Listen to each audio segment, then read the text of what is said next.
and 60 degrees. In Maine, Portland was partly sunny but temperature was 49 degrees. Augusta, partly sunny, 52.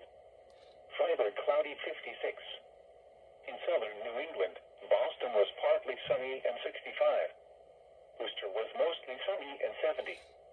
Hartford, Connecticut, mostly sunny, 69. Providence, Rhode Island, mostly sunny, 61.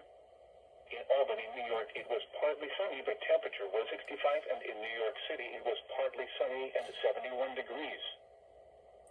And now here is the latest weather summary for New Hampshire and western Maine. A cold front will slowly move across the forecast area today, bringing another round of showers and thunderstorms. Some of these thunderstorms may be strong to severe, capable of producing gusty winds and hail. The front stalls along the coast this evening.